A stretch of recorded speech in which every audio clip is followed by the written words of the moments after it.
কেমন আছো তোমরা সবাই? আশা করি সবাই তোমরা খুব ভালো আছো আর আনন্দে আছো। আমরাও বেশ ভালোই আছি। আমি শান্তনী আমার নতুন একটা ব্লগে তোমাদের সবাইকে স্বাগত জানাই। চলো আজকের দিনের গল্পটা তাহলে শুরু করি। আজকের দিনের গল্পে থাকছে আমরা কালী পুজোর দিনটা কিভাবে কাটিয়েছিলাম। আজ সোমবার, ঘড়িতে বাজে 6:30 পৌনে 7টা মতো। আমি বানাচ্ছি একটু গোলাপ জামুন। আমি গোলাপ জামুনটা কেমন হয় দেখে নিই, যদি ভালো হয় পরে আর একদিন বানাবো, সেদিন প্রপার পুরো রেসিপি শেয়ার করব। আসলে কালকে রাতেই বানিয়ে রাখার কথা ছিল, কিন্তু তাহলে রসটা আরও একটু ভালোভাবে ঢুকতো, হয়তো অনেকটা সময় পেতো তো ওভারনাইট।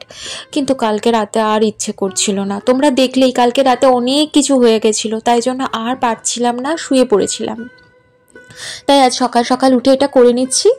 মোটামুটি 7টার মধ্যে হয়ে যাবে, তখন ওই 7টা থেকে পরে মানে সন্ধ্যে 7টা পর্যন্ত 12 ঘন্টা পেয়ে যাবে, আশা করি রস মোটামুটি ঢুকে যাবে। তো এইটা যদি ভালো হয় আবার একদিন ভালো করে রেসিপি শেয়ার করব। আমি শুধু বলে দিচ্ছি, একটুখানি মিল্ক পাউডার দিয়েছি, একটুখানি দুধ দিয়েছি আর একটু সুজি দিয়েছি, দিয়েই ডো করে আর অল্প একটু ময়দা দিয়ে ডোটা বানিয়ে সেটা ভেজে নিচ্ছি। এরপর আর কিছু নয়, রস বানিয়ে তার মধ্যে দিয়ে দেওয়া। আজ তো কালী পুজো আর দীপাবলিও আজকেই, তাই না? দিওয়ালি আর কালী পুজো এবারে মনে হয় একই সাথে পড়েছে।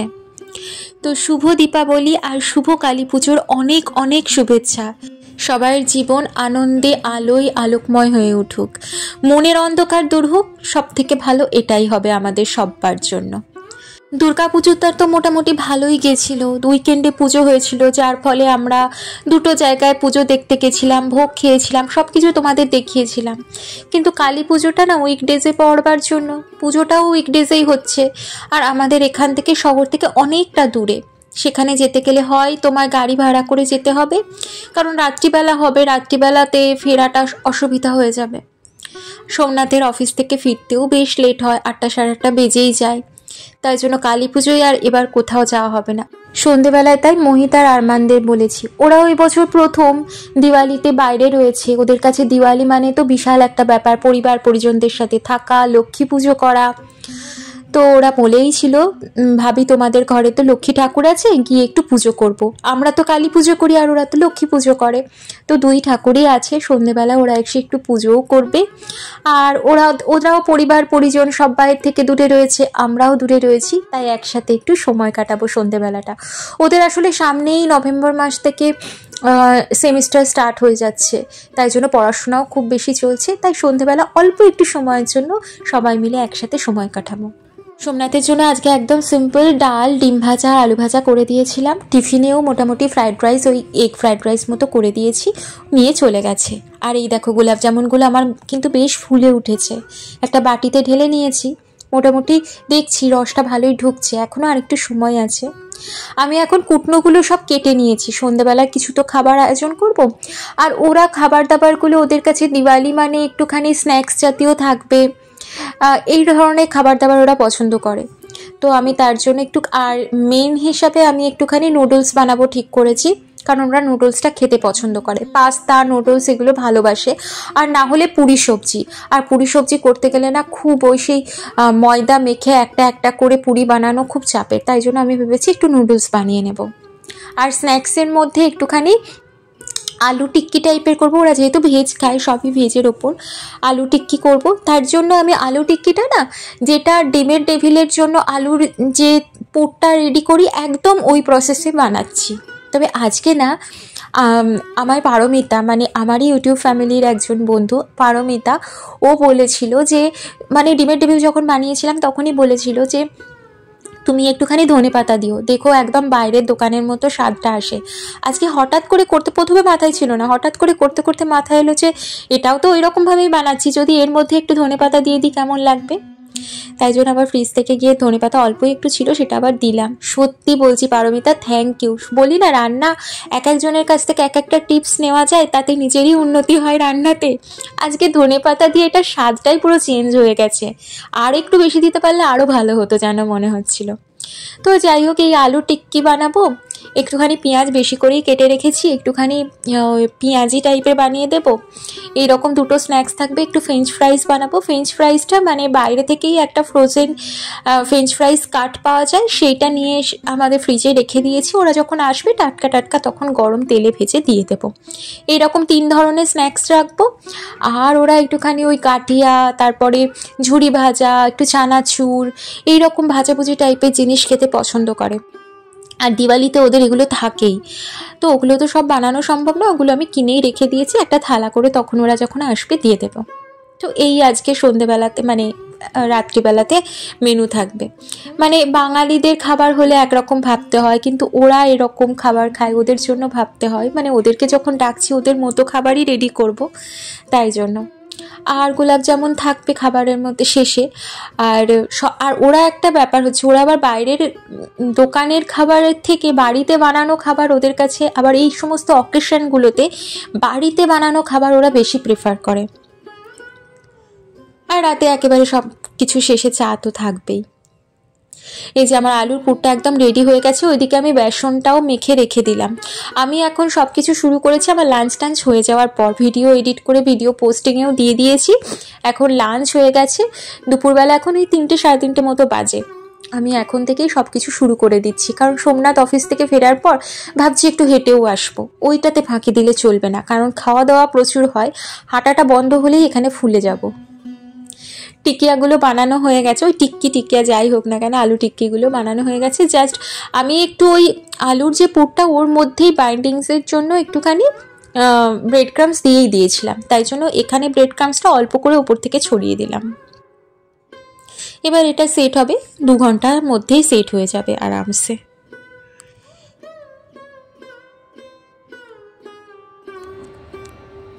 এটার গোলমরিচে গুঁড়ো লেগে গেছে।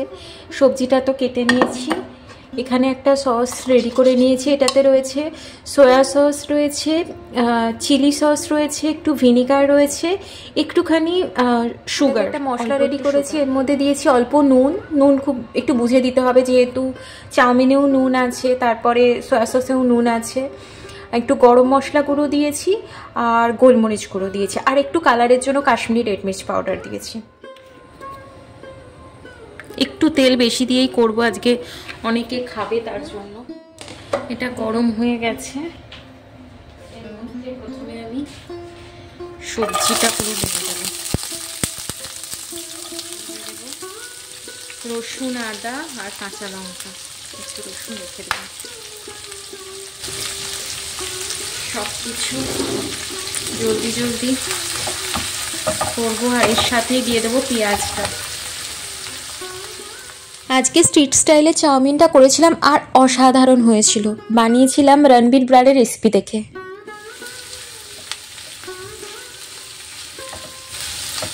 এটাতে আমি অল্প একটু নুন দিয়ে দেবো। সবজিগুলো মোটামুটি ভাজা ভাজা হয়ে গেছে, প্রথমে নুনটা দেবো না, এখন মোটামুটি একটু ভাজা ভাজা হয়ে গেছে, যাতে এগুলোতে একটুখানি নুন ঢুকে যায় আর কি। এটা একদম সুন্দর ভাজা হয়ে গেছে। এরপর আর একদম টাইম নষ্ট করবো না, দিয়ে দেবো নুডলসটা। এরপর নুডলসটা দিয়ে দেবো মশলাটা। একটু নাড়িয়ে নেওয়ার পর দিয়ে দেবো সসটা, ওটার সাথে ভালো করে মিশিয়ে। এমনি সময় গোলমরিচ আর সয়া সস দিয়ে বানায় সিম্পলভাবে, আজকে এরকমভাবে করেছিলাম কারণ ওরা স্পাইসি একটু পছন্দ করে।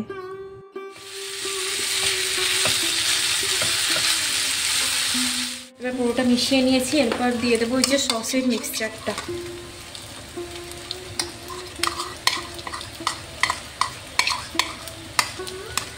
এটা একটা দারুণ চিলি ফ্লেভার দেবে।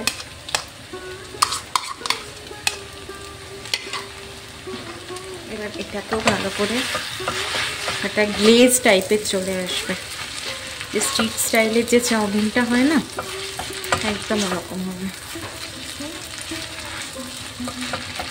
আর ভালো করে মিশিয়ে নেব।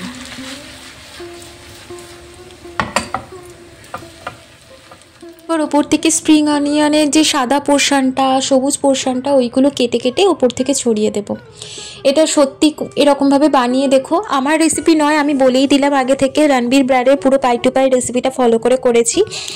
আর সোমনাথও খেয়ে বললো ওর নর্মাল প্লেন চাউমিনও ভালো লাগে, স্ট্রিট স্টাইলের চাউমিনও ভালো লাগে। আজকে খেয়ে বললো যে আজকে স্ট্রিট স্টাইলের চাউমিন একদম লাগছিল, কোনো আজিনামোটো দেওয়া নয়, কিন্তু একদম ওরকম টেস্ট এসেছিল।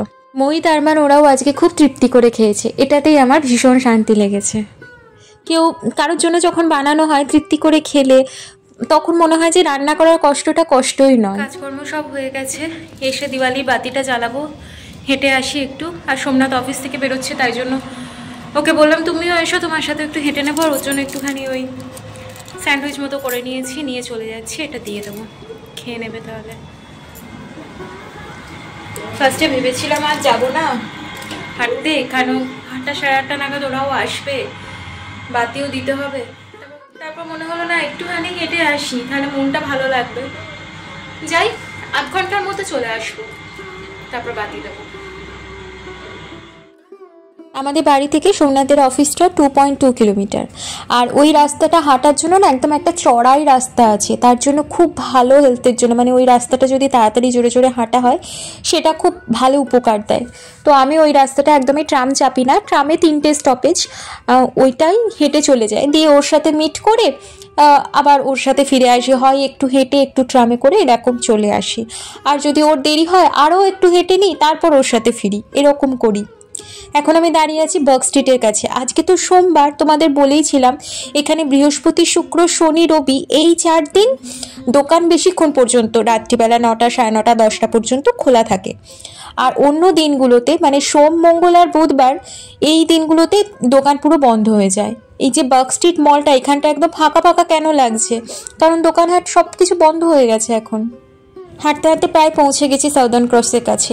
এই চার্চটাতে একদিন আসবো, খালি বাইরে থেকেই দেখি, দেখতে ভারী সুন্দর লাগে।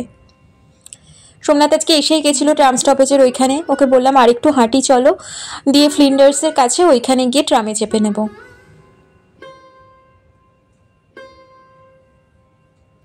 ওই দেখো দূরে ফ্লিন্ডার স্ট্রিট স্টেশনটা দেখা যাচ্ছে।